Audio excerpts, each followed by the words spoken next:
jeez. It's that started the show nerves, right, Lewis? Just never get old, will it? Or was it bad Christmas dinner? Too much turducken? It was a delicious Christmas dinner. Did you really? Oh, man, I want to hear about that. I think we're live, but I can't be sure. You know why? Because I didn't bring up the YouTube page. So we're just completely flying blind here. I have no idea what's going on. Oh! We're live. Oh, great. We'll see if anyone shows up for a Friday after Christmas show. Does anyone even care that we show up late anymore? I don't know that anyone does. So while we're waiting, Lewis, do you want to regale us with your absolutely delicious Christmas dinner story? Turn it into something interesting, please, for the love of God. Actually, we got to retain our listeners. It was a Christmas Eve dinner. And we had a nice ribeye roast. Delicious. Oh, hey, I had a ribeye roast too. I made one. Yeah, that's true. Did you get gratin potatoes? Did you have that? No, we didn't have that. Dang, Cream spinach? No. Man, I should have come to your house. Yorkshire pudding? I don't even know what Yorkshire pudding is. Yorkshire pudding is an astonishing thing. Really? It's you can make a big one. Yeah. But my wife makes it in a little like muffin pans. You basically you put in some beef tallow off the bottom of the roast pan in there, a little bit in each cup. Okay. I mean, it's just a mixture of like flour and water and salt and yeast, and it rises up like a big. So it's like almost like a mushroom. It's like meat pudding. It's bread. It's bread. It's a fluffy piece of bread. I mean, each one weighs like probably 4 pounds? 20 grams or something. It's super lightweight. If you get it's an English food, so it probably like developed during a war of some kind. And if you get a big one, if you make a single big one, it'll blow up and it'll come out. It looks like a big, and it's like a balloon. It's hollow on the inside. You cut it. I thought you said that this Christmas dinner was delicious. Now you're convincing me that you're wrong. So delicious. The roast beef? Are you kidding me? Fantastic. The thing about, so I also got the ribeye roast, and I cooked that thing to perfection, actually. I got a recipe off YouTube that actually worked really well. Let's see. So you put it in the oven. So it depends how big it is, right? But you essentially put it in the oven at 200 degrees, and it slow cooks it so that the temperature throughout the whole thing raises more uniformly. They call it like a sous vide method, right? But it's not in the actual water. And then once it raises up to like 100 degrees, you crank the oven up to 450.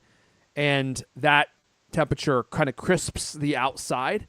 And so you kind of get like the perfect inside temperature and the perfect... Dude, it worked beautifully. It was probably the most succulent, moist steak I've ever made.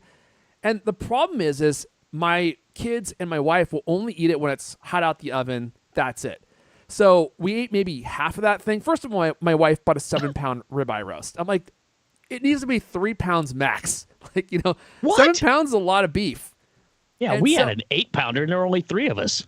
Okay, so how much of it did you actually eat, though?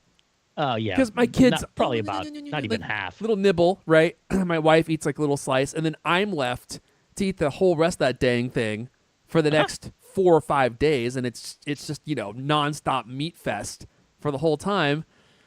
Was it's that like 7 pounds bone in or it was bone in. boneless? Yeah. Oh, It was bone in. So was ours. But dude, it turned out really good. So did you cut the roast off of the ribs before you put it in? I did it afterwards, actually. So that's another little pro tip. Cut it off the ribs prior and then tie it back on. Tie the ribs on. So then it's sitting on the ribs, but when you're done, you just snip those things and pull the roast off and wait a slice away. second. Why would you cut it off and then tie it back on? So it cooks on the ribs, which I swear to you, elevates it off the grease if it happens to be sitting on ours in a roasting pan. But it also, I think that cooking it on the bones actually makes it taste better. You think so? Well, it certainly takes a little while longer because the bones just hold that cold forever, and then so like the meat around the bones when I finally cut it was not actually that cooked. All right, look, I don't know if people want to listen to us talk about meat. It's not like we're going to transition into talking about apple news. Just for the record, we did it the opposite way. 450 for like 20 minutes to get the char I heard that you could do going. that too. And then you shut it down to like 300 or something. I think the danger of doing it that way, though, is that if you char it too much, well, now you have to leave it in the oven for another That's true. hour, 2 hours, 3 hours, right? So it seems safer to do it the opposite way. Okay, look. I don't know. Now my mouth is watering. I know. It's a good thing I forget have the podcast. Let's go eat some leftovers. 6 pounds of steak to eat. I want to give a shout out to Caveman, who's here. Jonathan Q6 here. No one else is in the chat. It's just the two of them. We have other people watching, but no one wants to join the chat. Which for this conversation, I mean, I don't know why you wouldn't. This is gonna be yeah. I hope this mug meets with your seal of approval. I know how irritated you are when I have a mug you don't like. You know, I'm a mug guy. It's kind of become my thing. Here's my mug. Oh boy! It's funny. It looks like Mickey Mouse. Well, there's a reason for that. This is from Joe's Cable Car Restaurant in San Francisco. Is it good? Well, it used to be. And now it's taken over by Another homeless fantastic. zombies. No, it's gone. They shut it down. Its Wow. motto was Joe grinds his own chuck daily. We only use top quality chuck at this restaurant. Is it was chuck like such the a calf classic of the place. cow? That's like the worst part of the good cow. solid beef. Oh, it's delicious. Good solid beef. Yeah. Could you even tell me what part of the cow the chuck is? You know why they call it chuck? Because they used to chuck it into the garbage, Lewis, and then they trick people like you into eating it. A real man only touches ribeye. That's it. There's no other cow part that's worth eating. Let's just serve it inside a cable car, and then suddenly we've got a premium dining experience. Yeah, you know, they had to run it over with a cable car in order to tenderize it. That's the only way they made it edible. Leave that grease on there for moisture. Oh, Steaks and roasts come from this area. yeah, but not the ones you'd want to eat. Upper shoulder and lower neck. The lower neck. The part they put the harness on. What do you go for? The round? What do you go for? The only thing I use the round for is beef jerky. The round and the eye of round are like the best parts of the steer. I grab that thing by the horns, I punch my hand right in there, I pull out the rounds and make beef jerky. That's how I do it. It grows back eventually. Right then. Okay. All right. Well, let's go ahead and queue up Mrs. You-Know-Who. We'll get this thing rolling. Oh, Mrs. D. Oh, Mrs. D. Oh, my dear, did I hear you boys talking about meat? Oh, boy, Mrs. D. We're going to stop you right there. I'm going to stop you right there. Lewis has got coffee in his mouth, and I don't want him to chuck that coffee all over his camera and short it out. So if you don't mind, we'll get this thing rolling. We have no Apple stories to talk about this week, really, but all sorts of other interesting stuff. No tweets, no nothing. We'll get this thing going in 3, 2. Hello, and welcome to the CultCast, the best 30-plus minute Apple conversation you're going to hear all week long. I'm your host, Eric von Leiden. Joining me today, it's almost 2025, and he's turning over a new leaf. No more yelling or drill sergeant antics to motivate the Cult Mac writers, no sir. Going forward, he's taking a new approach. It's called Violence First, which he believes will increase productivity at least 30%. And he wants the tweet action. Not yet, Lewis. You gotta wait. Also with us, he spent all his Christmas money on a new Apple Pippin video game console. In a few more years, he thinks he'll be able to afford one of its games. He's a writer for Cultimac. Griffin Jones is here. I would really like a Pippin. I haven't received any offers yet, but you know, if anybody is a fellow Apple collector who would like to reach out a helping hand to another, Oh, man. feedback@dgriffinjones.com. God, it'd be so amazing if you actually got one of those things. Oh yeah, I mean- I have the TV for it. I was going to say, you're All like the the other only gear. person I know that actually could use it, you know, and not just have it be in a museum. All right. You want the tweet action here, Lewis? Yeah, come on, man. We got to try Simple-minded this creature. new method, right? Right. We got to try the new method. All right, ready? I don't think our listeners typically get to hear the tweet go out, so I hope they're ready. They won't There it amend is. it either because I'll edit it out. But Sounds like Don't victory. edit that part. That's the good stuff. no, That's the stuff that people love. All right. Well, welcome to our end of year show.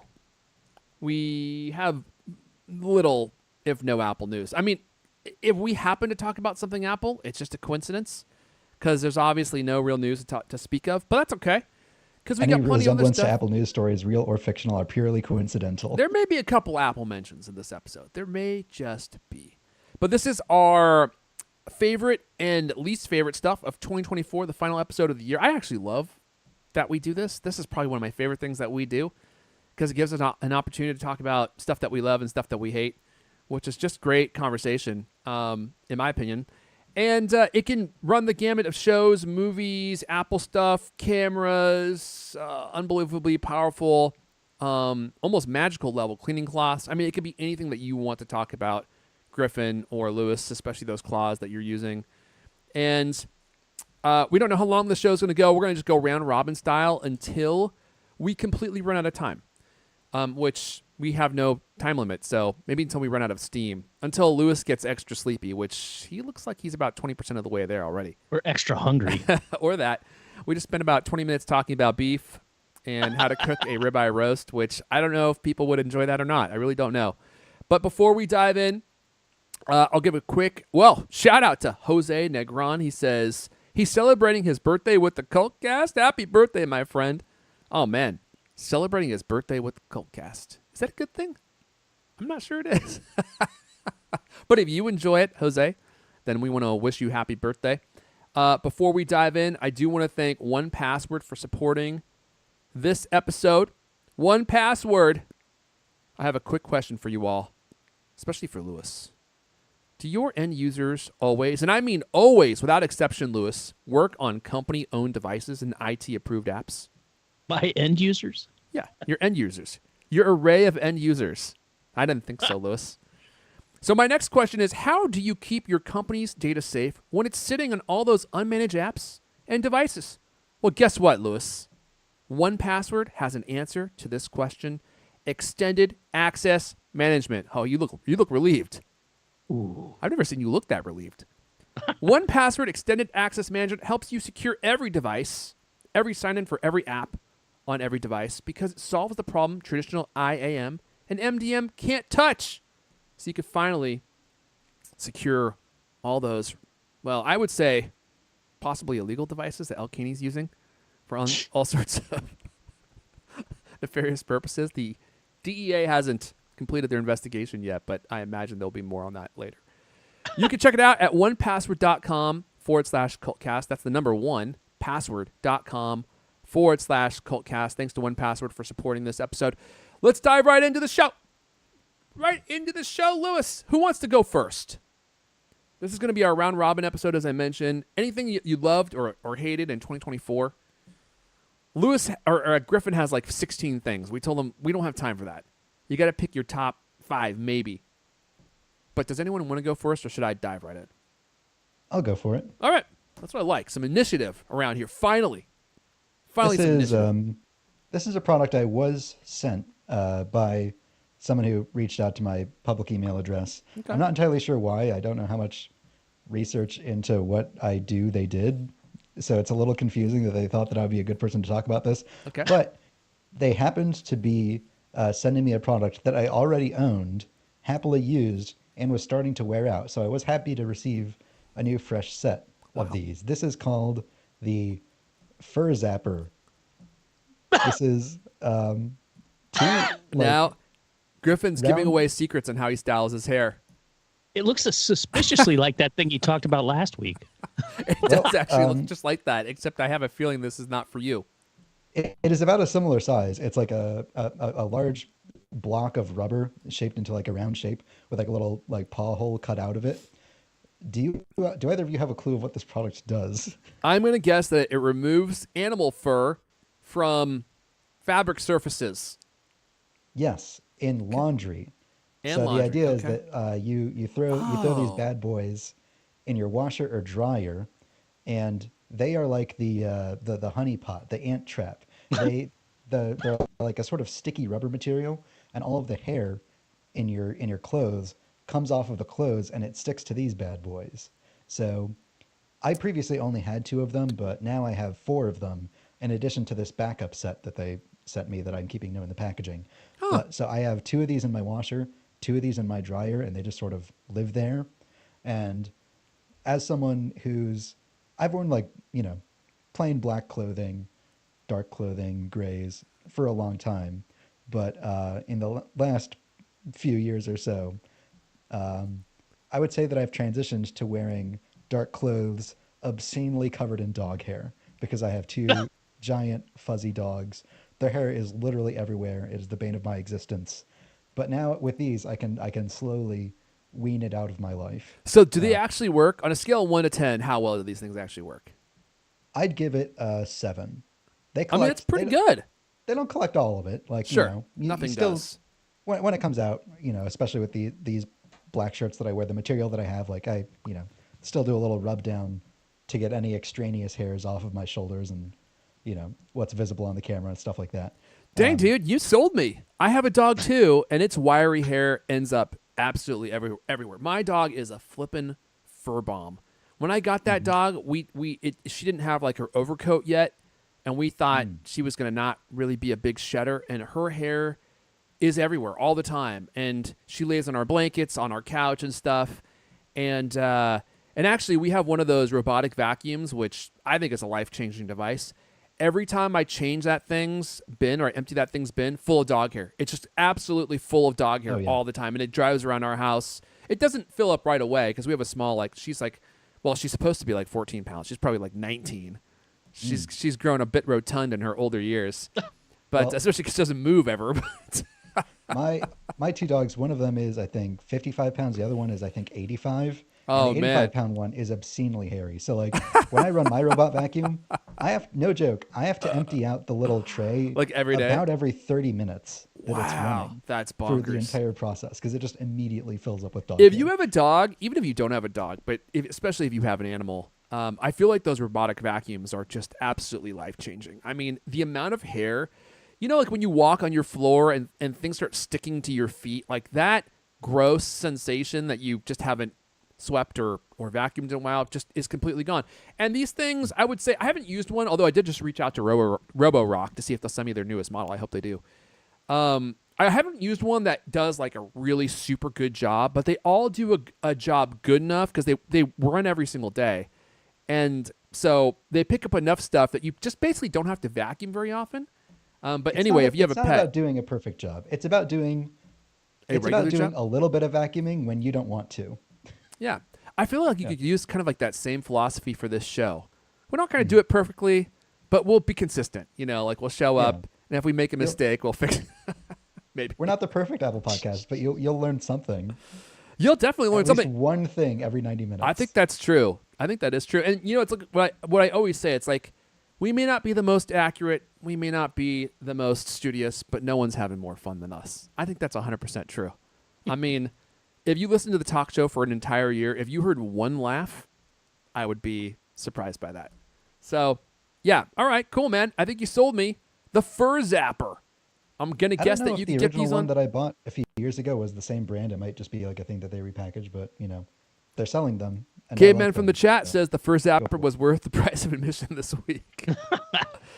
See, this is why I love talking about products, just in general, because you try something out, and it's like, you find something that actually works that will help people, and you get to tell people about it. Let's see, Fur Zapper.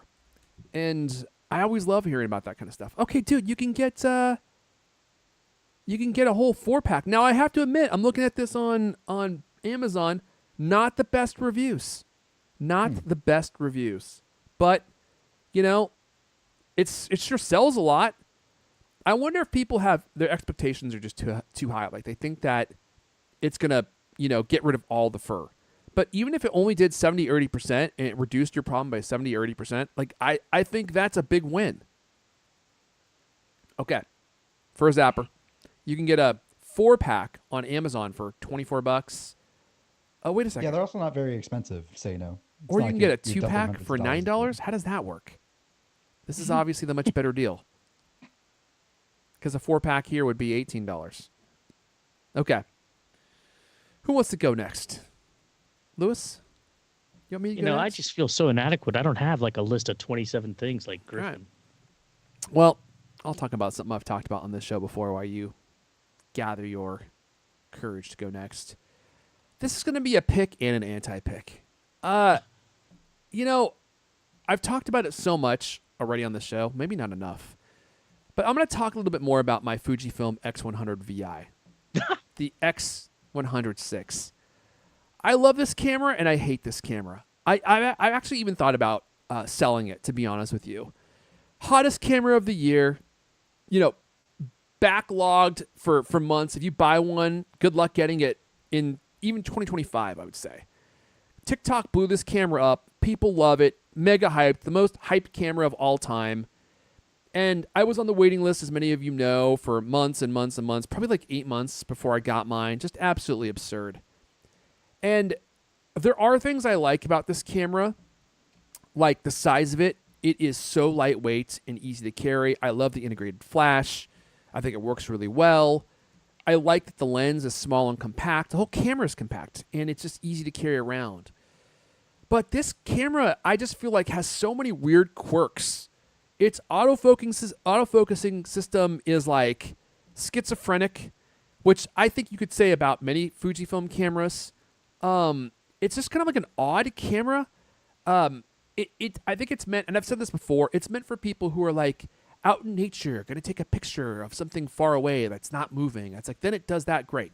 It's got an absolutely beautiful 40 megapixel APS-C camera sensor, which is super high resolution for the size. I love all the switches and manual dials on it, although they are a bit confusing at times, I have to say. Even though I like this kind of orientation and have owned it on other Fujifilm cameras, on this camera, I find it to be rather confusing sometimes. But the big thing that may get me to sell this camera, and it's not something I ever hear anyone talk about, and this is a problem I've never experienced before on any camera, it almost makes me wonder if there's a problem with my camera, is the white balance and exposure on the LCD screen on the interior electronic viewfinder are not the same, which is a huge problem. And it's not one that I've ever experienced before. So when you look in your viewfinder and you take a picture, and then the picture comes out, the picture looks different than on the viewfinder. Now, I'm going to caveat this whole conversation with, I know that you can adjust these things. And I have tried to adjust them so that the electronic viewfinder and the LCD screen look the same. I cannot get them to match. They should have come matching from the factory. There's no reason that they should ever look different, because which one do you trust? You take a picture, well, is the LCD screen right, or is the EVF or the electronic viewfinder right? I don't know. So I'm like trying to tinker with these things, and I also don't understand why the image that I'm seeing inside of the viewfinder is different than the image that is being portrayed once the image has been captured. It's a huge problem, and I'm trying to figure out how to dial it out, but I have not yet been able to do that. I have another Fujifilm camera, the XS20, which is bigger than the X100 VI, but is, I think, superior in many ways, which I won't go into here, although it is a lot heavier, so you're not getting the same level of compact camera. So I don't know, man. Like, so far, I love this camera. I'll probably be making more content on this camera. But I mean, if the pictures you take don't match the pictures that you're trying to take, I think that's just an immediate non-starter.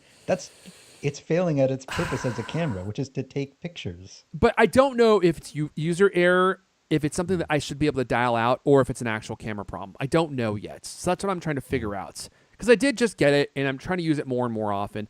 There are other things, like they have made some design compromises in order to keep the camera small. Like, its battery is the older version of the Fujifilm camera battery, which is just not great.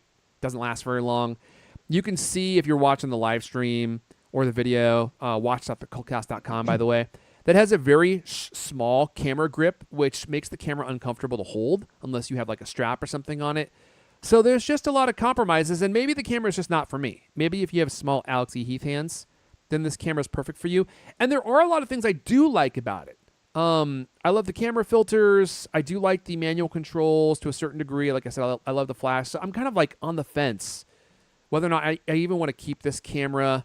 But so far, I'm just not as impressed as I thought I was going to be, because I think I asked you this question when you first got it, but I think I'm going to ask you again now that you've had like a few more weeks to ruminate on it. Yeah. What benefit do you think this camera has over the iPhone? Because I think that any full-size camera has to justify its existence over the iPhone, or be like significantly better in a few key ways. Like, it doesn't seem to take that much higher resolution pictures than the iPhone, because you can take 48 megapixel shots on the iPhone. It doesn't have much more zoom than the iPhone because it has a fixed lens. It's actually way worse in the zoom 1.6. capacity. And in fact, when I have found when using this in small spaces, it's just really hard to use because you can't zoom in or out. You have a fixed lens, which, is part of the magic of the camera as well, because you have to move your body and frame the image so that you are using your creativity to frame the image and not just zooming in and out. But to your question, I mean, it's a good question. I would say the number one reason why people buy these cameras over the iPhone is because in the right conditions, the image that you get out of this camera far exceeds anything that the iPhone could create. But the caveat is you have to be in the right conditions. Like the iPhone is a Swiss Army knife. It takes pleasing images in almost every lighting condition, especially the iPhone 16. It's just so good now.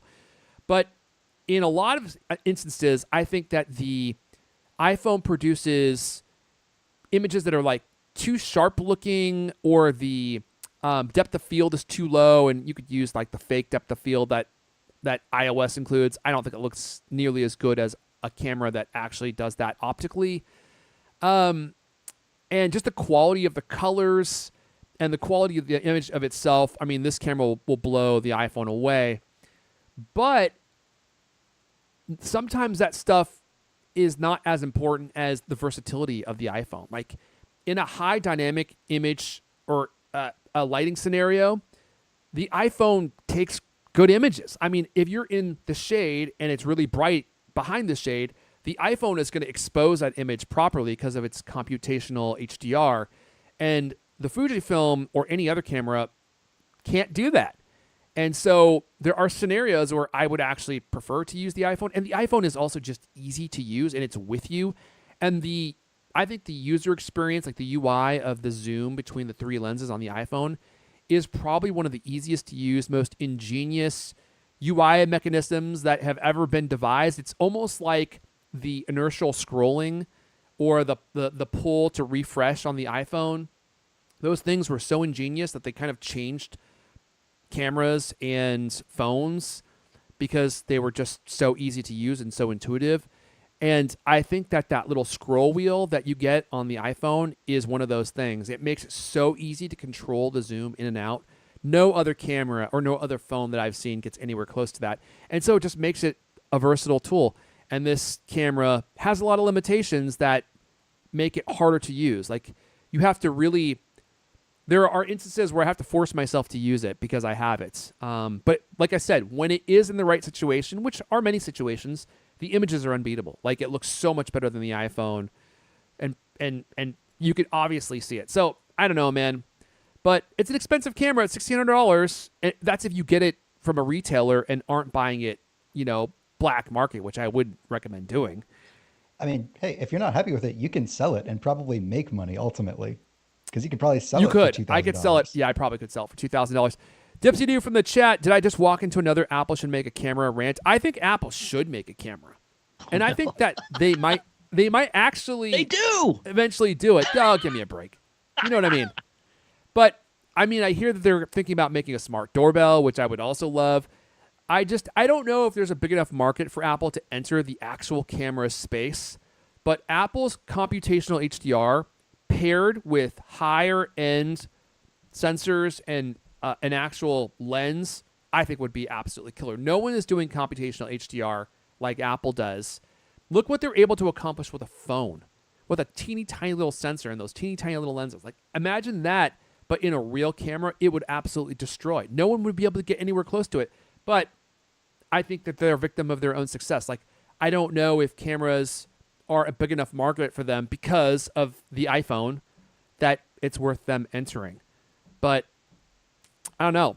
So I'm going to continue using the X100 I feel like I need to give it more time and maybe eventually I'll fall in love with it. But I've been surprised so far by how annoyed I am by its quirks.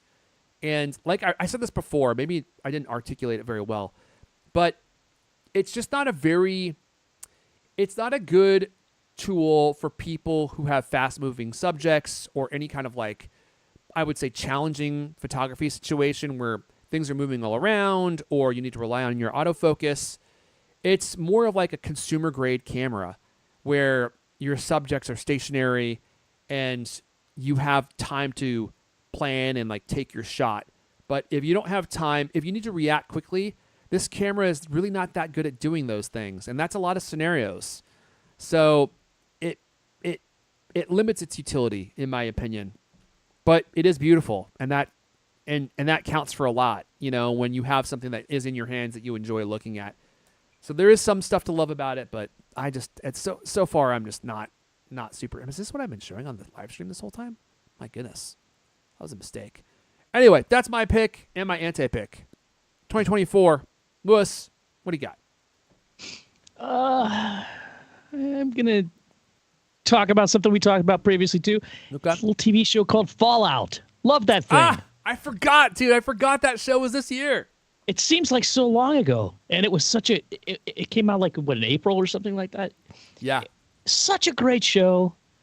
You know, like I said on a previous show, I never played the game, so to me it was all completely new and original, and I just love that show. It was what do we tell people? I mean, it's about, you know, another post-apocalyptic people living in a silo kind of thing, but it's funny and creative, and the acting's great, the writing's great. It's just great.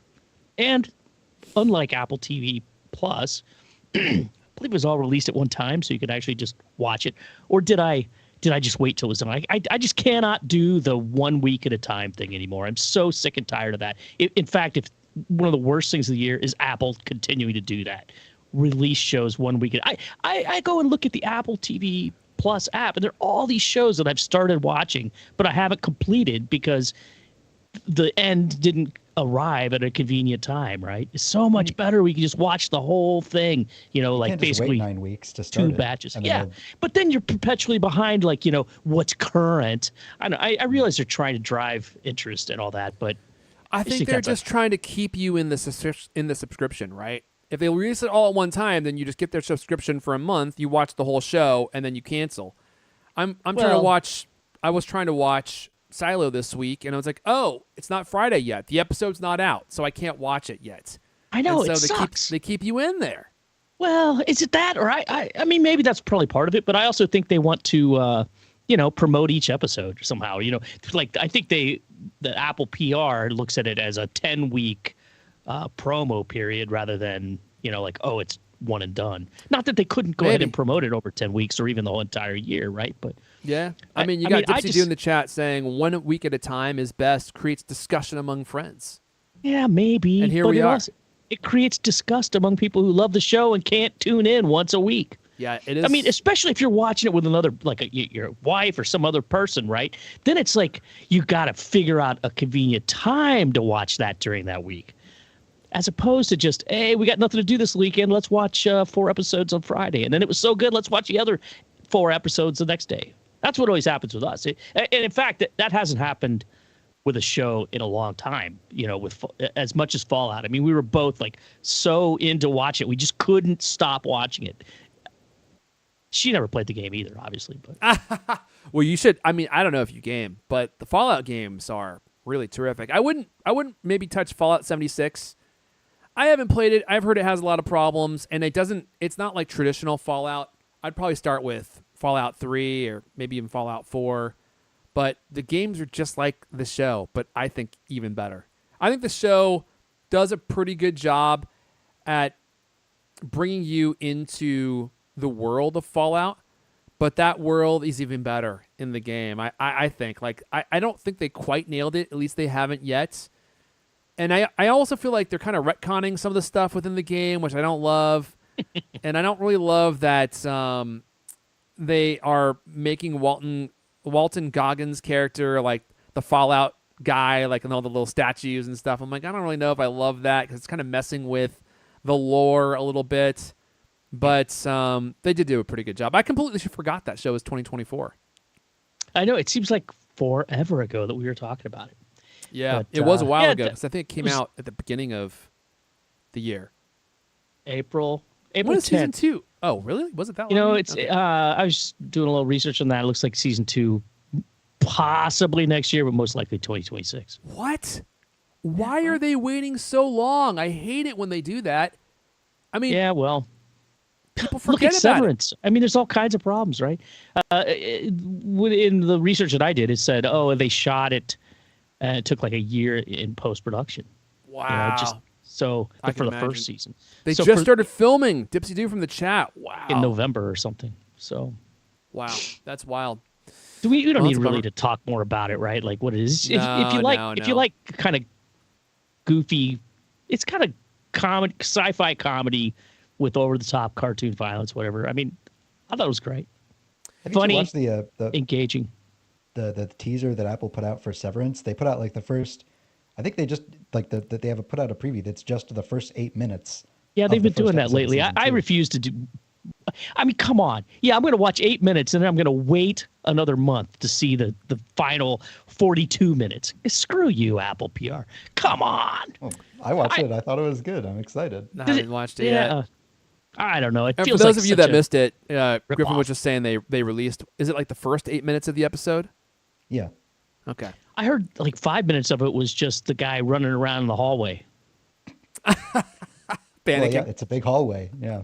It is a long How the hallway. first season started too. I watched the first trailer for it and I was very excited. I can't wait for Severance to come back. Me That's too. one of my favorite shows. I mean, if I had I like it way better. In fact, I just started rewatching the first season because it was such a it's such a weird show. It's like, Yeah. wow. I mean, I just remember being so constantly amazed and just constantly feel like, wow, it's so creative. I would have never thought of somebody doing that. It just seems smart, you know? And when that came out in 2021, so it's definitely not the best of this year. Wow, that's wild. I didn't realize it was that long ago. Yeah, and it It feels was, so fresh in my mind still. Yeah. Fresh in your mind. Let me make sure I'm not 100% sure It it's was right on that. 2022 because I remember watching it at work at my old job. Oh, okay. But still, it's been several years. Mm-hmm.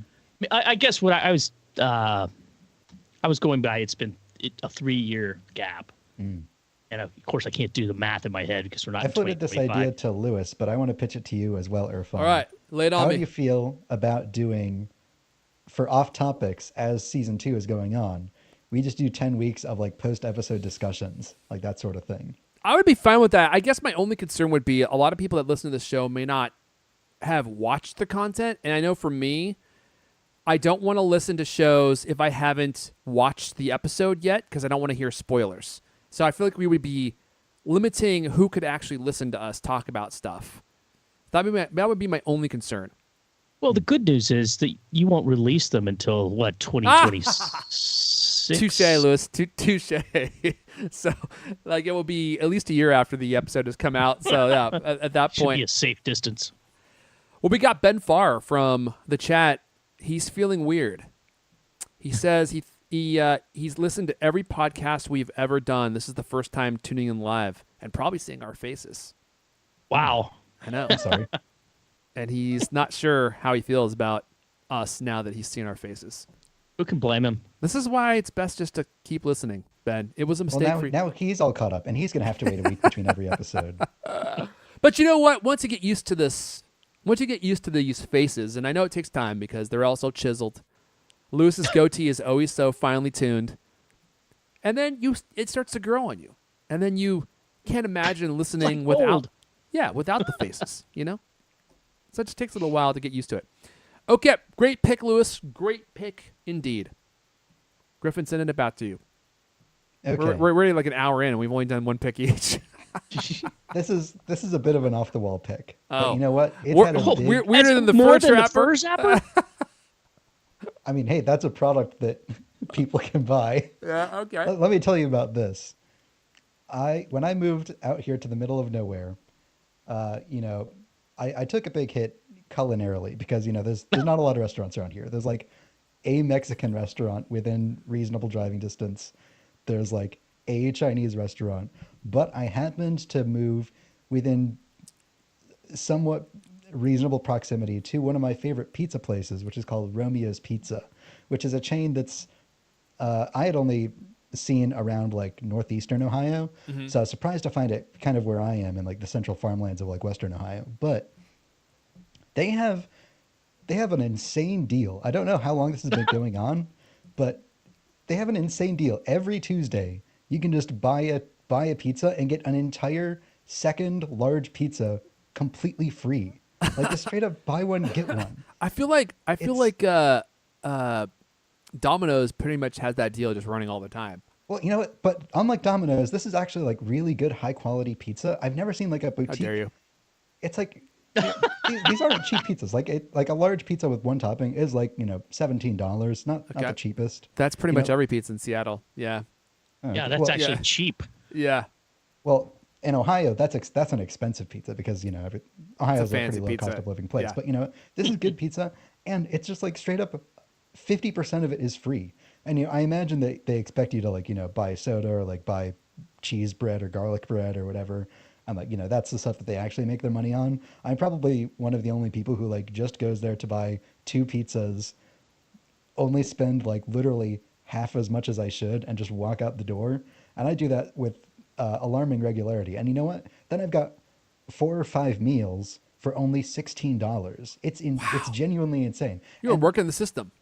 yeah, I don't like. It's not exactly a secret deal. Like if you sign up for their emailing list, which you're compelled to do when you order from them, they tell you about it every Tuesday, and it's not like a hidden coupon code. It's just like BOGO when you do their online ordering system, and then all right, you get an entire free pizza. It's crazy. I can't believe it.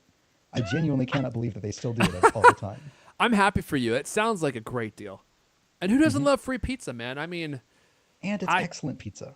and it's excellent pizza. I mean, Well, it's as hard far to as find. Midwestern pan pizza goes. Okay. It is hard to find great pizza. There are a few places here in Seattle that claim to do great pizza and they charge, great prices for that great pizza, and they're okay. But I always get a lot of heat for preferring Costco pizza.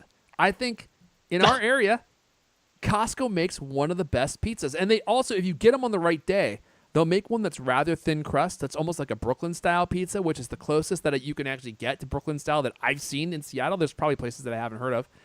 And it's $10 for an absolutely enormous pie. Those pizzas are definitely unbeatable in the price department. Dude, well, I mean, even the flavor department. Like, this is where I get the heat, man. Everyone agrees on the price. But on the flavor, people, sputter and make all sorts of throat noises and roll their eyes. But It's okay. It's nothing special. I mean, it's pretty good. Except for the price. It's pretty Yeah, good. A lot of the fancier places I go to, like I said, like they're okay, but a lot of times you get like a dry pizza. A lot of pizza places like don't do sauce for some reason, and yet they're still like $25. There's a place. Okay, I'll call them out. I'm calling them out. The following sentiments are my personal opinion, and you are welcome to disagree. There's a really popular place called Pagliacci's here in Seattle, and their pizzas are $25, $30. I mean, they're super expensive for one pizza. For a couple pizzas, you could easily spend $70, $80 there if you wanted to. And they're decent pizzas, and they're thin crust, but they also have a lot of pizzas that don't have any sauce on them. Their dough, which I think makes or breaks the pizza, right, is, I would say, decent, but not anything to write Alex E. Heath's mother about. I write her about other things, but not the pizza. And so for that much money to get a pizza like that is, I would say, very common in this area, is something that's really expensive that is, I think the sentiment is that it must be high quality because it costs so much money, but then you go there and you're like, this is not nearly as good as the price would have me believe that it would be. Even the pictures on their website don't look that good. It just looks like an ordinary pizza. I would rate their pizza like lowest maybe common 6, denominator. 7 out of 10. And there are other places I could talk about, but like in the Costco experience, like I would say is probably a solid 7, possibly an 8. If you get one fresh out of the oven, that's the key. You got to get one fresh. Once it's not fresh, like if it's older than like 5 minutes, it goes from a 7 or an 8 down to probably a 5. And they don't reheat well, man. There's something about getting it fresh.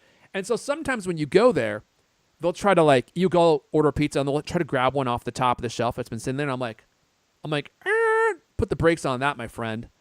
I'm gonna wait until that one comes out of the oven. I'm like, I want a fresh one. If you give me a fresh one, I will stand. Even if I have to wait 10 minutes, I will stand here and wait. You know what? Among the many travesties that Little Caesars commits, I think second to the travesty that is the pizza itself, very close second, is the fact that they market as being hot and ready, but it's only ever one of the two. Either you get there when they have a backup of pizzas and so they're ready, but they're not hot because they've been sitting on a counter for like who knows how long.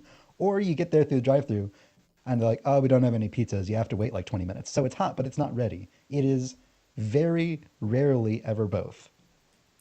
I don't want my pizza. That's a great point, first of all. I don't want my pizza to be hot and ready because I worked at a lot of restaurants in my life. You know what they do to keep it hot? They keep it under lamps. You want it to be ready. And you want it to be ready when you get there, because if it's hot and it's been sitting there hot for like 15 minutes, well, it's ready for you to be disappointed because all the moisture has been evaporated. It's just turning into shoe leather slowly. It's like glass is actually a liquid, right? If you press your finger into it, it takes 100 years and your finger will actually go through. That's what's happening with pizza. It's slowly going from pizza to cardboard. Now, it happens really fast up front, and then it happens slowly. And there's a window of about 5 minutes when that thing comes out of the oven where it's at its peak tastiness. And if you don't get it in that window, well, then you've just wasted your money, in my opinion. And you're wasting your life. There's no reason to get pizza that is old shoe leather, because if you ask them for a fresh one, especially at Costco, they'll give you anything. We're going way on. We're going on way too long about this. But just one last quick thing. So we had a pizza, and we put it in the bottom of the cart because we were on our way out, and I had to take the pizza to go. And I was pushing. You know, like, and the parking lot is bumpy, so the box slowly made its way like to the front of like the cart, and then it just went, it just got sucked right under, like a man being pulled into a jet engine.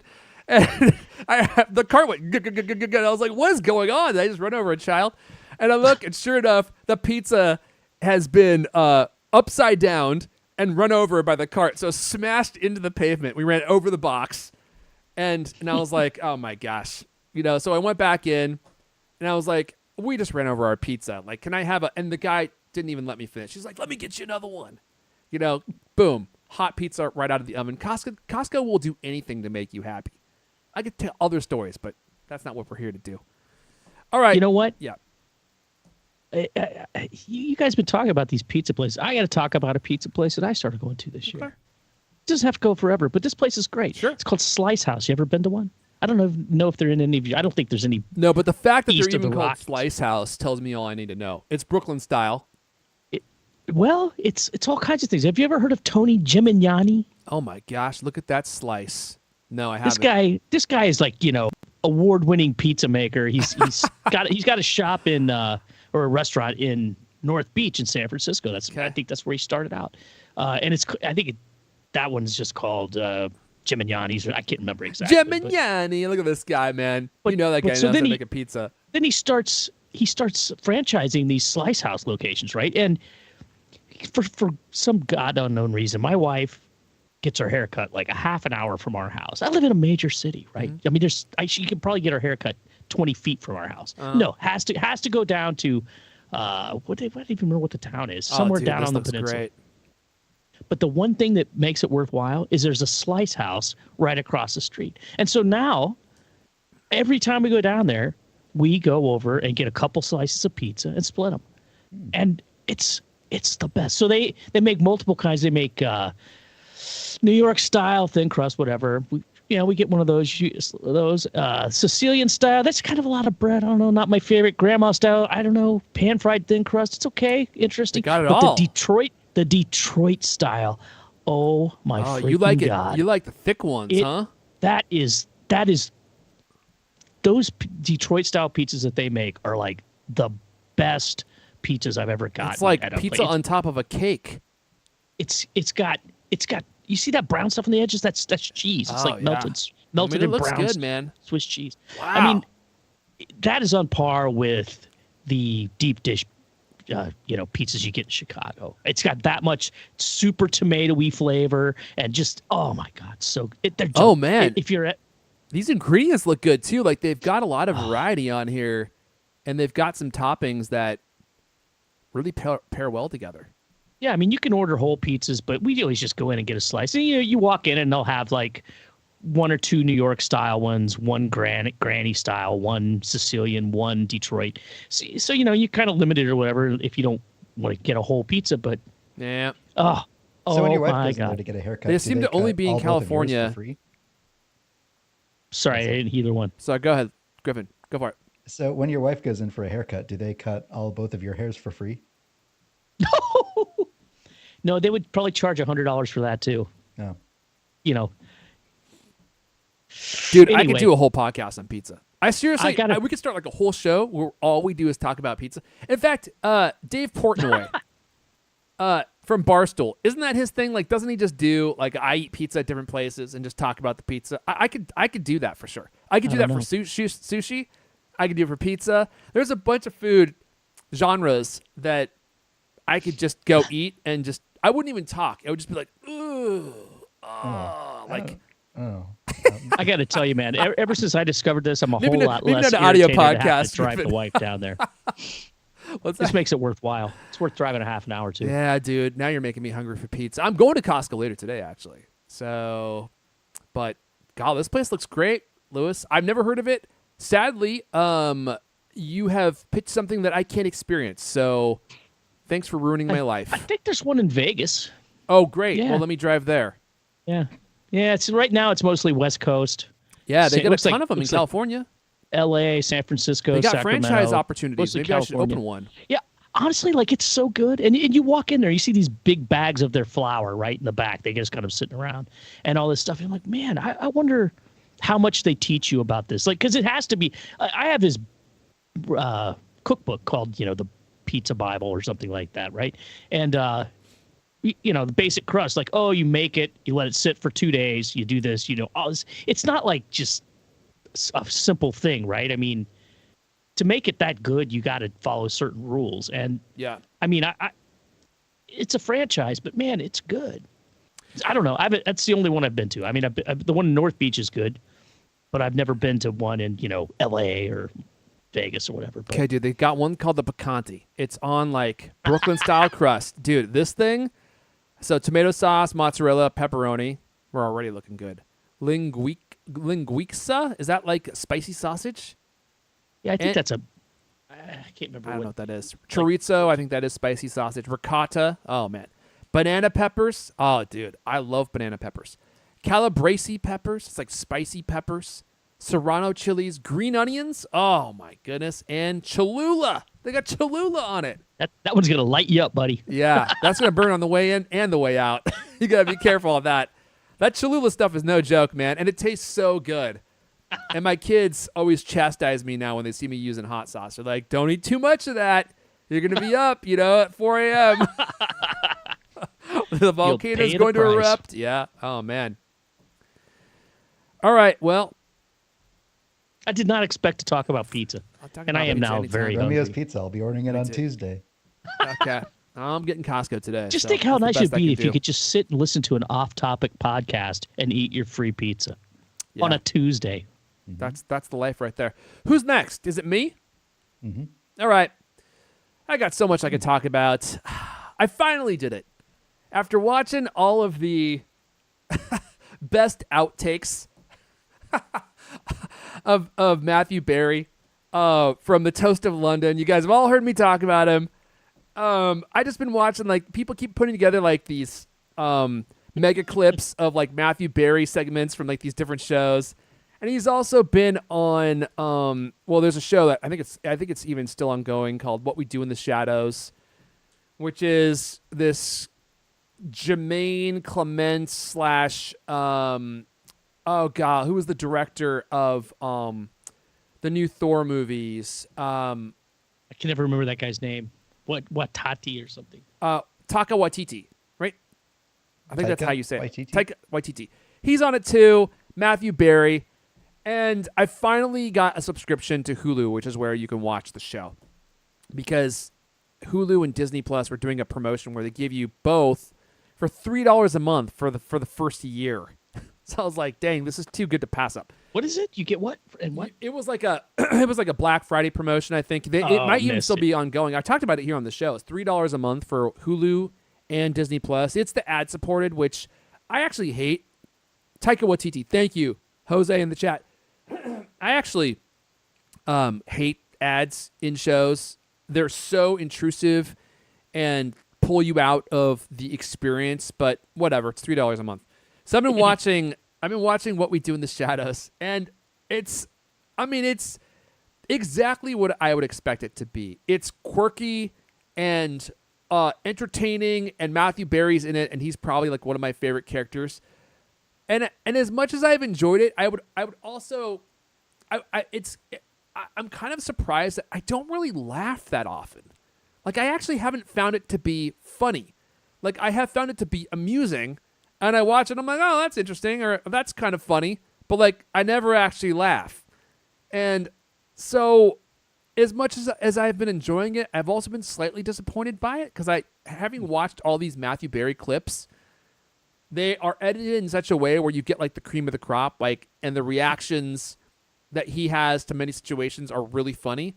But when you see those reactions in context in the show, for some reason they're just not as funny. And there's a lot of humor in it that just doesn't resonate with me. And I feel like sometimes it's being quirky or ironic just for, like, you know, to be quirky or ironic, like it's trying a little too hard. But I still find myself compelled to watch it. Like, I'm still enjoying it. I just wish it were funnier. And I'm only in season 2, so I'm still kind of early in. I think there's like 6 seasons. And I don't even know. Now we have to look it up. Well, I will say the episode with Mark Hamill is absolutely hilarious. Oh, there's an episode with okay. Oh yeah, he has a guest spot in a great episode on that. Okay, so maybe it's gonna get better.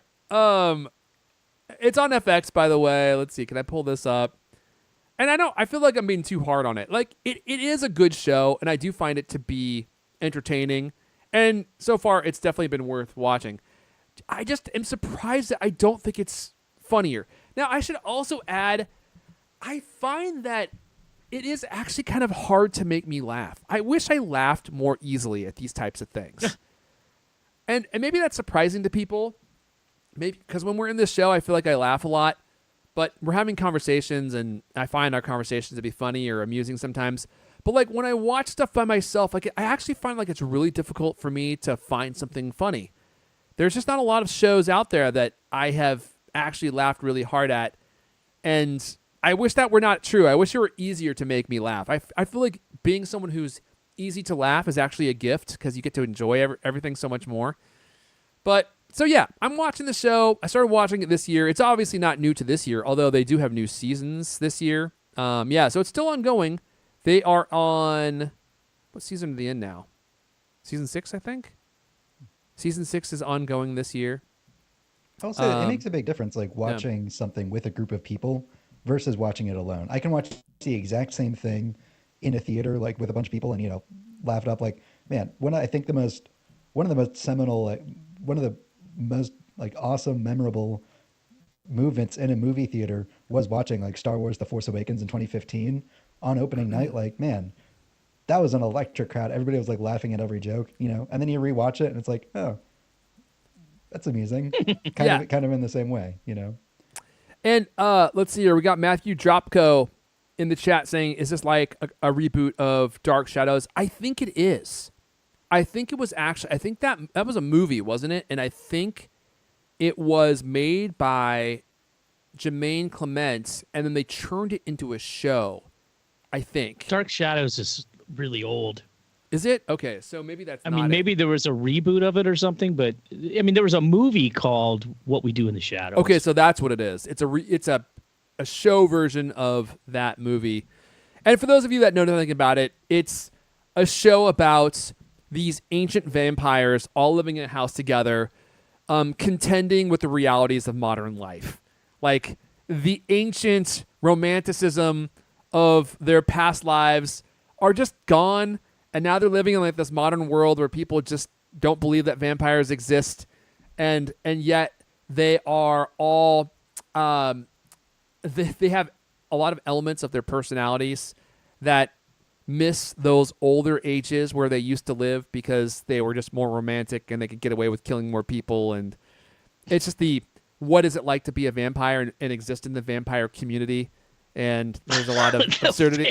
Yeah, community. A lot of the comedy comes from like, what does it mean to be a member of the vampire community, right? Like, they have like their own community and laws and police force and like all this stuff that you just didn't know about. And I think that creates a lot of the humor. And there's like different kind of vampires that you didn't realize exist, which I won't talk about because I don't want to spoil it for you. But there's different kinds of vampires and not just like the blood-sucking kinds. So in that way, it's also kind of funny. And the show is also highly sexualized because like the vampires are like, you know, they have absolutely no morals. They just do whatever they want all the time because they're like these evil creatures. And morality is not a thing for them, so they just do whatever pleasures them. which puts them into like sometimes awkward scenarios. They also have like this ongoing, this how do I describe this? They have like this ancient ongoing, what do I call it? I want to say issue. That's not the word I'm looking for, but what is it when two families are like opposed to each other? Like a feud. A feud. Thank you. An ongoing ancient feud with like the werewolf community. So they're always like battling each other and like having like these stupid fights with one another. So some of that stuff is really funny. But anyway, I've been watching that show and so far I like it a lot. But I just wish it were a little funnier. But I'm looking forward to the Mark Hamill episode. Okay. Who's next? Griffin?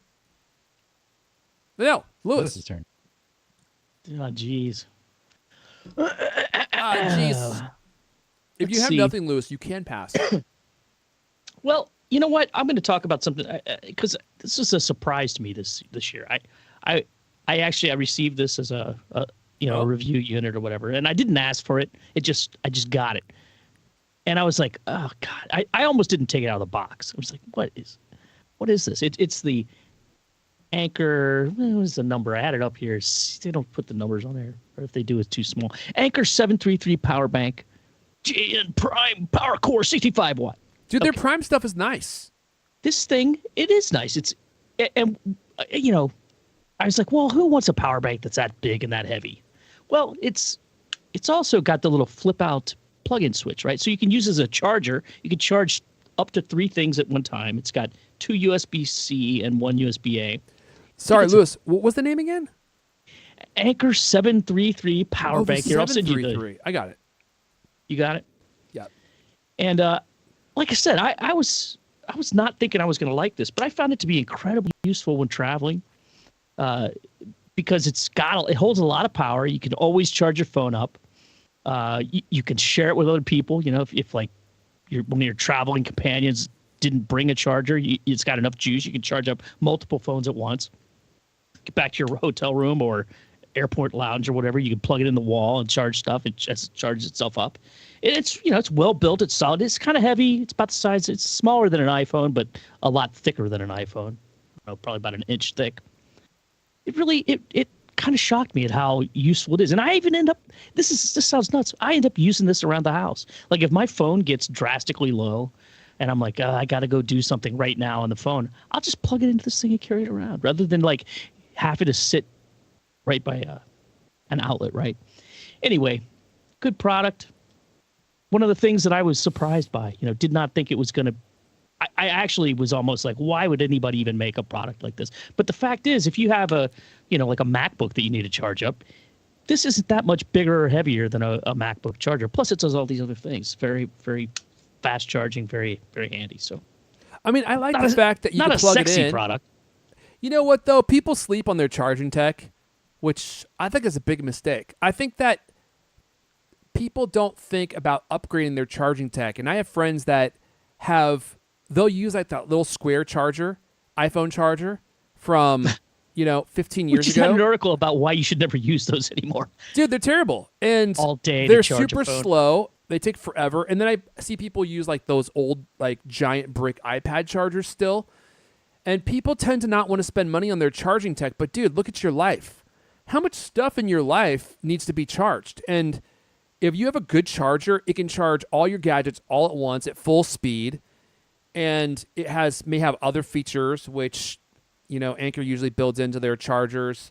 So I think it's worth spending some money on a good charger and not just use the ones that came with your phone or didn't come with your phone anymore, right? They don't even include chargers anymore. So you got to buy your own, and you might as well buy a good one because, dude, it's your time. Like, you're going to be sitting there waiting for your phone to charge, and you could be out living your life. I mean, there's so many times where I want to use my phone and I need it to charge quickly before I can leave. And so I love charging tech. I wish it were more popular. I hesitate to talk about it because I feel like it bores people. But Anchor sent me I can't not do it.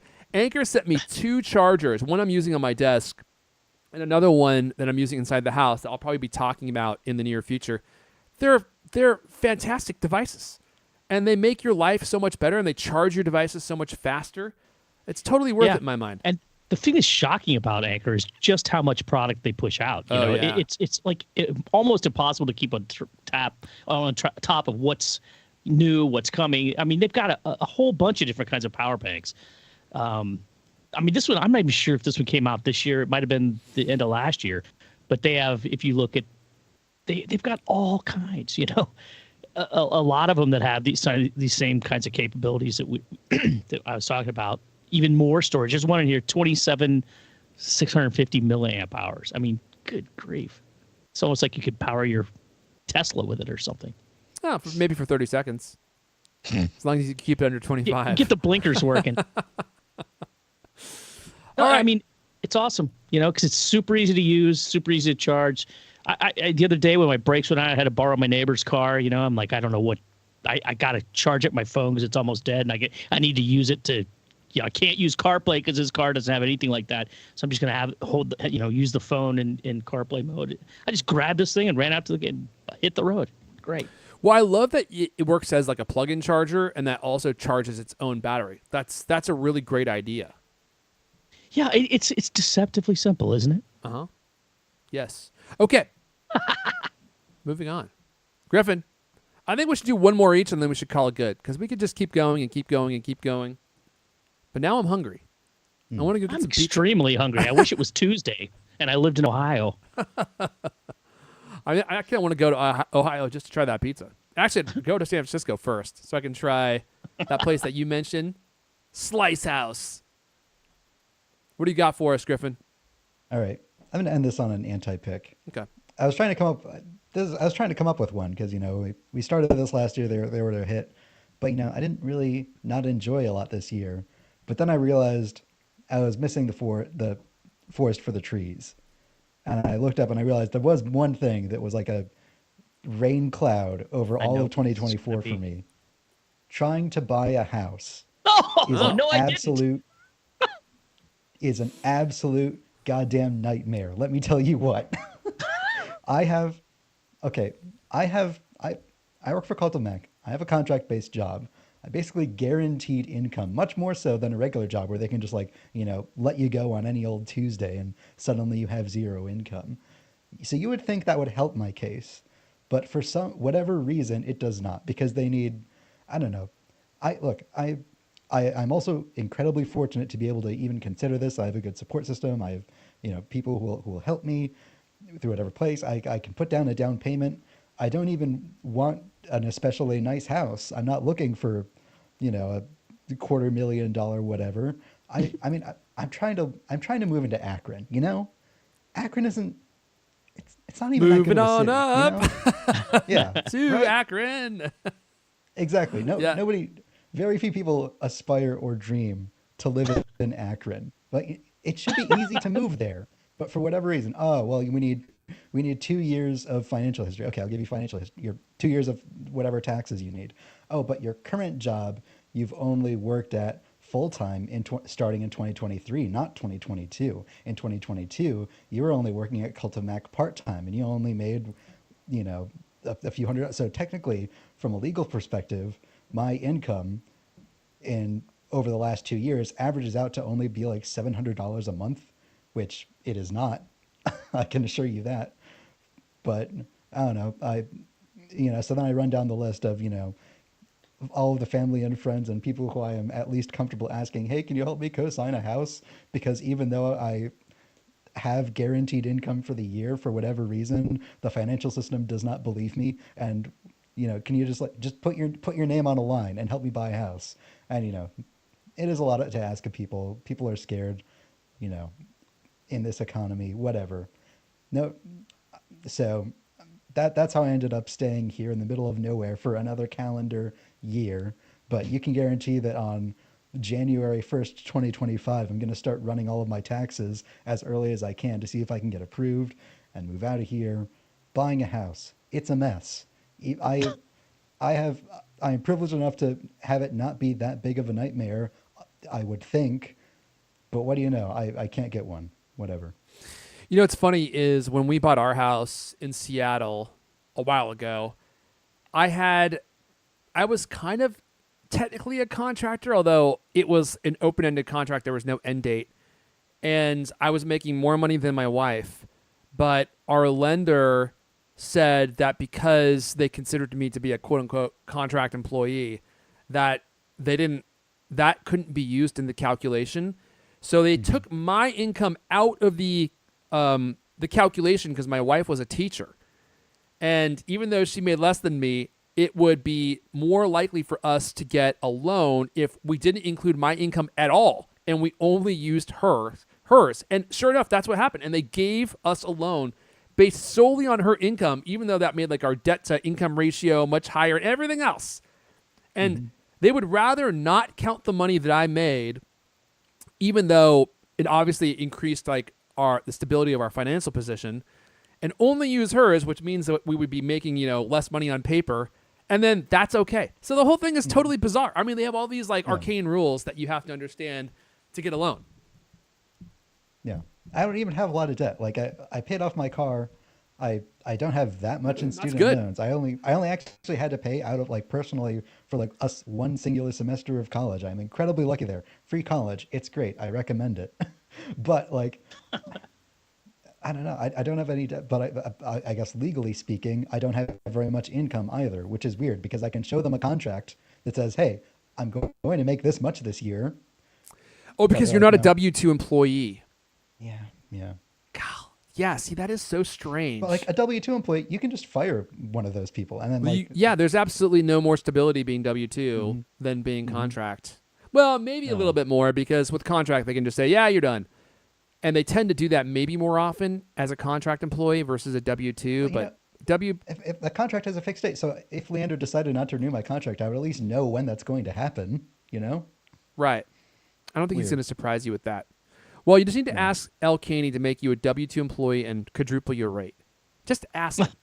I'm sure he'll be... It's the holiday season, My renewal is coming up. Maybe he'll feel generous. Yeah, maybe we can find some more stuff for you to do for me, too. Send you some more money. Although that doesn't really matter because... It doesn't matter because it's averaged over the last 2 years. Yeah, that's right. That's right. Okay. Anyway, all right. Well, more on that later. I'd also be curious to hear, like, what places in Ohio are good places to invest. Because if Akron's not a good place, it's like, I hear there are great places in Ohio. I don't know of any of them. But it's probably a good place to invest because you have a lot of cheap property that you can renovate and turn around. But it's not a great place to live. I mean, that's only really true, at least in my limited understanding. It's only really true if the place is growing. If it's not growing, buying a cheap house in a place that's not growing is not a good idea because people don't want to move there. Like, you want to get a cheap house. It could be growing by one. Well, I'll buy a house, fix it up, and sell it to you. Oh, wait. I can't trust your income. I wouldn't mind that. I can't trust your income. I can't sell it to you. All right. Who's next? Is it me? Yeah. Okay. God, there's so much stuff I could talk about. Well, first of all, before I do my last pick, I'll caveat with one small tangent. I'm having an absolute horrible time trying to figure out whether or not I want the 16-inch MacBook Pro or the 14-inch MacBook Pro. It is a terribly tough decision. I've seen so many benchmarks that show that the 14-inch throttles because of its thermal issues. And then I've seen some videos where people are like, this is not really that big of a problem. And they'll do a bunch of benchmarks and like the 14-inch performs almost on par with the 16-inch. And so I'm like, I don't know what to believe. I don't know what's true anymore. And I was hoping that Max Tech would do a video comparing the 14-inch MacBook Pro to the 16-inch like they did with the M3, but they didn't do one, which is surprising because I'm sure I can't be the only person wondering about this. And so you have to kind of go off of the M3 videos that exist out there. And like in a bunch of tests that I saw for the M3, again, the 14-inch seems to do better, or the 16-inch and the 14-inch throttles because it's just too small to cool itself. And Apple has like this devious scheme in place now. Leave it to TC to get the gravy, man. He always knows how to get the gravy. So if you want to get the unbinned, well, let me rephrase this. If you want to get the binned M4 Max MacBook Pro, you are limited to 32 gigabytes of RAM. You could only go past that if you get the unbinned version. So now you have to upgrade your RAM to 48 gigabytes, and you have to upgrade your CPU to the 16-core CPU, 40-core GPU. So if I was like, well, I'll just get the bin version because it may be too much power to get the unbinned version in the 14-inch MacBook Pro. But now you're limited on RAM. And I don't want to be limited on RAM. I want to get 64 gigabytes of RAM. So I kind of have to either get like this neutered version, or I have to get the ultra powerful version. And I really don't know what to do, man. The 16-inch has the bigger screen, obviously, and the better cooling. And it does perform better in some benchmarks that I've seen. And in some of the benchmark tests that I've seen, it performs way better. But then in others, it seems to do not really any better than the 14-inch.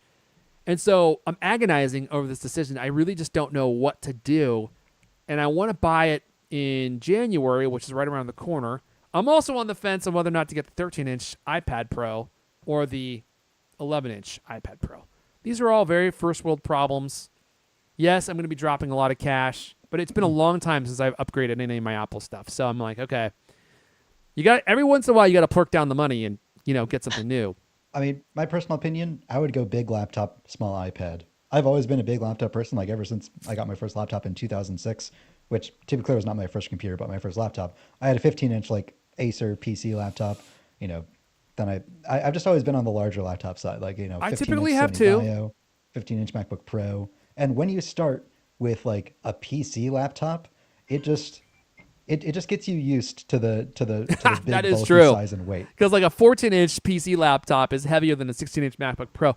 But the problem is that it's so heavy, man. I mean, it really is a lot heavier. The 16-inch MacBook Pro, I think, is like maybe 1.5 pounds heavier than the 14-inch. Really? I think so. It's at least 1 pound. And I'm so tired of carrying this big laptop all over the place. It's super heavy. It just makes me not want to bring it places because it's so heavy. So I think in that respect, like get a big laptop, get the small iPad argument actually makes sense because when you travel, you could just take the iPad instead of the laptop. But I know I'm going to upgrade again when the OLED MacBook Pros come out. So I'm like, well, maybe I should just try the 14-inch for a couple years and just see how I like it. But it really kills me to spend money on something with a higher level of performance on paper that you can't utilize because its cooling system is so inefficient that you're essentially paying for speed that you can't use. That is like a thorn in my side. I really just can't. I can't get myself to necessarily do it. Do you also not think that you're paying for speed that you can't use when you buy an expensive laptop and you only make like one video on an average of every other month? Well, I'm going to be getting back into the YouTube channel, so none of that matters anymore. 2025, it's all going live. It's going to happen. It's all happening in 2025. That's when. You're right. It's a little over 1 pound heavier. Yeah, I mean, and it doesn't sound like a lot, but once you've lifted it, go Put to it an Apple over your store. shoulder. Yeah, lift it, and you'll see it is bigger. And I have big aspirations, Griffin. We know the reality. Let's not mess with the fantasy. I have big aspirations of getting back into the YouTube game after 10 years of kind of doing it here and there. And I want to do it, man. I really do want to do it. I want to make it happen. And to be honest, I probably don't need anything. I could probably get away with my M1 Max MacBook Pro, which is already terrific for probably doing most of what I want to do. Mm-hmm. But the discount's available to me now. The tariffs are looming. The money's burning a hole in my pocket. And tariffs. And I want to upgrade while I still can because I don't know that I'll always have this discount. And dude, it's a huge discount. I mean, if I spec it the way I want, it would go from $5,000 to $3,600. That's how big the discount is. It is a massive savings, 25% off. And so, yeah, that's exactly right. We got Caveman from the chat. He knows the philosophy. It's not about what you need, Griffin. It's about having the best.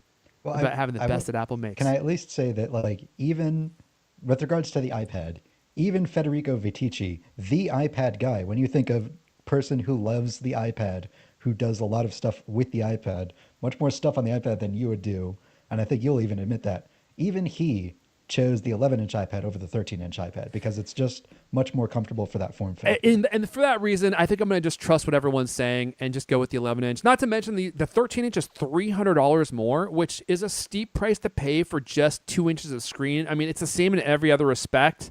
So there's really no other benefit to getting the bigger iPad. And you're right. I mean, I'm not even going to make this thing sweat. I mean, I use it for some light duty web browsing and for watching videos at night. And the only reason I'm even getting it is because I have a discount on it. So I'm like, okay, well, it makes sense to get the Pro because it would be almost the same price as the Air. So I might as well just get that one since the discount's available to me. By the way, thank you to everyone who listens to this show who has helped me get a discount. Like we have quite a few genii who have extended their discounts to me, which I really gratefully, I'm very grateful for, and I appreciate all of you giving me the hookup. Super nice of you to make that available to me, and super helpful, because like $5,000 for a laptop, ooh, that's a lot. That's a lot of money. Not sure I would buy it without a discount. But anyway, agonizing over that decision is my anti-pick. Last pick of the year, another show. I kind of forced myself to endure. I've been watching Rick and Morty. Have you guys ever seen Rick and Morty? Dude, I've seen a few odd never episodes. watched it. Okay. I am actually enjoying it, but the exact same critique I have of Rick and Morty, I have of What We Do in the Shadows, where it's wildly creative, completely original, and though I am enjoying it, it's supposed to be a comedy. And I never actually laugh at anything. So I don't know if it's a problem with me or a problem with these shows that are so these creators have become so esoteric, like they're almost like Johnny Ives, where they're so good at what they do that their tastes have been elevated to a degree where they're making things that are only funny to them, but normal people don't actually get what's going on or find them funny anymore. Like Johnny Ive and his creations, it's like, dude, we don't need something thinner. We don't need something with less ports just because you want to have symmetry. Like it needs to actually be useful. Like, and I feel like maybe we've reached this point with some of these shows, and as much as I'm enjoying Rick and Morty, and it is super creative, and it's got a cult following, and I do find myself strangely compelled to continue watching it, even though I would say I'm only enjoying it at maybe at 6.5 out of a 10. I still continue watching it, and I find the storylines engaging and amusing and entertaining, but I just never laugh at the show. And I thought it was supposed to be a comedy. So I don't know what's going on. But I've been digging into Rick and Morty. I think I'm on season 3 now. So I'm like maybe almost halfway through their seasons. But okay, so Caveman from the chat saying the first few seasons are good, and then it got a little on itself after season 4. So apparently I'm on the good ones, and I'm still not laughing, and I just don't know why. But I am still watching it, and I have really been enjoying it in 2024. The Rick and Morty cult bros are a little agitating to me. It's like, I feel like sometimes these shows, their idea of funny is taking things over the top and presenting situations and language in an over-the-top manner because they think that just being crazy or kooky or over-the-top is funny, but it's actually not. Like, being funny is being funny. Like, I saw a video on TikTok yesterday. It was Martin Short and Conan O'Brien. And Conan O'Brien, I mean, first of all, these guys go way back, and I love Martin Short. He brought Martin Short on, and he was like, I just have to say that I've only had you on for like mere moments, and you've already insulted me. I don't appreciate that you did that. And Martin Short said, I didn't insult you. I just said that you looked like a freeze-dried version of Prince Henry. I was like, dude, that's funny. And like they both erupted in laughter, and I was like, that's actually funny to me. So maybe it's just that the comedy doesn't suit my tastes. I don't know. But whatever it is, I just sit there kind of like lightly smiling, but it goes no farther than that. And I'm sad about that, even though I am still enjoying the shows. Well, to that, I would say that after you finish Smiling Friends, or even if you just want to give up and like try something else, I recommend. No, sorry, Rick and Morty. You Rick and Morty for myself. After you finish Rick and Morty, or whether you give up on it or not, after that, I would recommend you watch Smiling Friends. It's much shorter. The episodes are only like 10 minutes max, There's only like 2 seasons, and like a few specials out right now. Smiling. Oh yeah, I've seen this show. Okay. It's incredibly dense, like to the point where like you might like genuinely want to go back and like rewatch them like 2 or 3 times, just like take it all in. It's incredibly fast paced. I think I enjoy it much more than Rick and Morty. I think I tried watching. This is on HBO. It only has 2 seasons, I guess, huh? Yeah. Okay, no, I didn't try watching this. It's Or sort of a did I? similar sort of like palette of humor, but Okay. you'll know within the first episode whether you like it or not, really. I mean, there's just Because so it's much. very consistent. Okay, I'll give it a try. I used to watch Aqua Teen Hunger Force, but again, one of those shows that is just weird and amusing because of its weirdness, but not actually funny. I just wish I could find something that actually made me laugh. I think the last thing that that's so really made me sad. laugh was maybe like a Dave Chappelle comedy from like 10 years ago. The Dave Chappelle show was one of the last actual shows that had me actually laughing. And even still, I see those sketches pop up on TikTok every once in a while where the new generation is sharing those sketches. And like the Charlie Murphy stories about Prince and stuff. Those were actually funny. But yeah, all right. Now we're getting into drug commentary in the chat, which I can't read. Oh dear. I guess it's like my wife says when I make a joke and I'm like, well, I thought that was funny and I don't know why you didn't. She's like, I'm laughing on the inside. I'm like, well, maybe your inside should tell your face because you don't look like you're having a good time. Because sometimes, I mean, my wife gets some good material. Some of the jokes that I tell, I'm like, Top notch, huh? that was gold tier quality, and just nothing. Like the face is just totally blank, and I'm like, how could you not laugh at that? I'm laughing on the inside. Okay, I want some outside laughter though, you know. But the energy does change when you watch it with other people. That's totally true. I think it helps to watch it with the right people. But I digress. Should we go ahead and call it there? Or, Lewis, do you have one more pick that you wanted to call out? I got a solid worst of 2024. Oh, And I great. for sure thought that when Griffin was saying, oh, it's, it's just right there staring in the face, giant black cloud. I thought, oh, obviously he's going to say this. No, I was wrong. You're talking about buying a house. I'm talking about Apple Intelligence. Oh. What a bag of garbage. I can't believe Sold. that none of us thought of that. We can't let them get off the hook with this. I know it's still in beta. I know that it's not technically ready for prime time. But they're still advertising it to everybody as a feature of the phone. So they talked it up like it was the greatest thing since sliced bread. It's the main feature of the latest iPhones.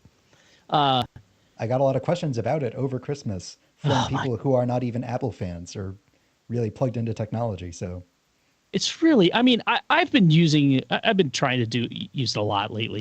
Image Playground.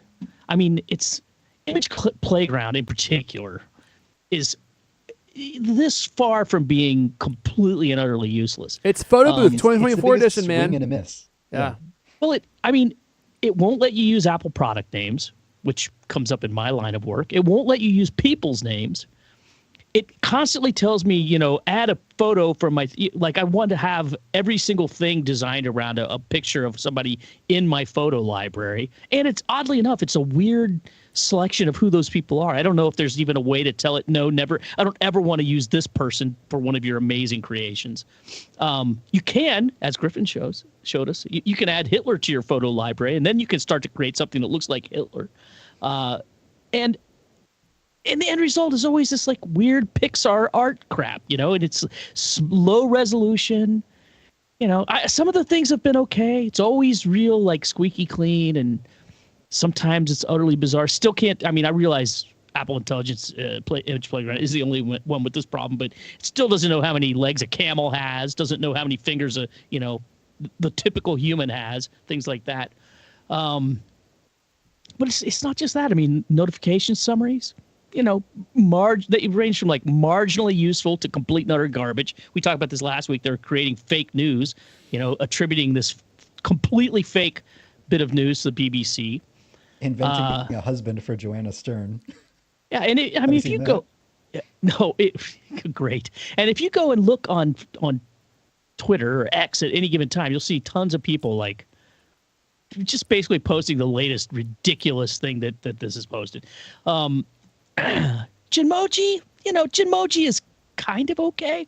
I mean, I've created some of those that are actually all right, not the worst. That one's okay. I would call that okay. But remember how they said that Siri's going to get smarter? And I know, like, the real Siri's going to get smarter. Not That's only going to do happen they next say year. that, Lewis, they say, I was just looking at their webpage, the start of a new era for Siri. Yeah, I mean, Well, at the very start. Yeah. Well, supposedly this natural language search is here now, right? I still can't get it to, like, constantly. You ask it for the exact name of an album, it plays something that doesn't even sound like it. This happened to us, at some of our holiday gatherings. Like, I don't remember what I requested, but it was something completely normal and findable, and it played like something by an artist I would never listen to with a song title that wasn't even close to what I asked about. It was just like if I had taken a dart and just thrown it at a dartboard behind my back, like completely random result from it.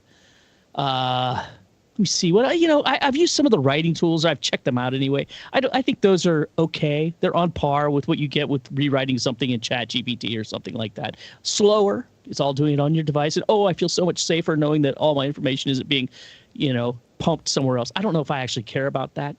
I would actually, when I'm using AI to rewrite something or try to generate a different headline or something, I would prefer speed. it to happen quickly, rather than just sit there and wait and watch. So anyway, I mean, I just think overall, the worst thing Apple released all year. I mean, just worse than the camera trash. button? Yes, I think it's worse than the camera I'm not sure control. if it's worse than the camera button, to be honest with you. I mean, that's a tight competition right there. I don't know. I mean, I've had some decent results with the camera control. I think it's overlookable. Yeah. Every time I try to use the image playground, and like I said, I do this stuff for some of our social media posts. I create something, and I compare my results I receive with image playground, if any, because sometimes it just won't accept it. I mean, like, I put in something the other day. It was just a common phrase, and it's like, sorry, that language is not supported. It's like, it's the English language. Okay. And if you try to create something on an iPhone, sorry, unable to process that post. And meanwhile, you go to Grok or Midjourney, and it's like, boom, done, exactly what you asked for. One of the things, there's this Today in Apple History post, right? And for some of the social media, we have to, have an image. Well, there's no image of Steve Wozniak working on Christmas Day, from 40 years ago or whatever. Mm-hmm. Doesn't exist. So you ask Apple Image Playground, of course not. It's not. I use the term, Apple II computer. No, sorry, not allowed to do that. Steve Wozniak, no, not allowed to do that. Would you like to have a picture of somebody from your photo library? No. So I go to Grok and I say, Steve Wozniak working on Apple II disk drive on Christmas Day, wearing a Santa hat. Boom. 10 seconds later, 4 versions to choose from. I mean. And you know what? It looks like him. It looks like Grok makes lifelike images better than any other generative AI that I've used. And I realize some people are uncomfortable with generative AI and, especially news organizations using it. I mean, we label them as AI. We're not trying to, pass anything off or pull a wool over anyone's eyes, right? Sometimes you want to make something funny, there's all kinds of situations, Tim Cook sitting on a pile of money, right? When they have an earnings report. Okay, great. Obviously not real. Obviously a cartoon. So I don't know, man. I'm constantly disappointed with the and the other great thing is like the things it suggests, like the replies in the messages, like what you would send to somebody. Oh, come on, really? Yeah. It's like, it's just stupid.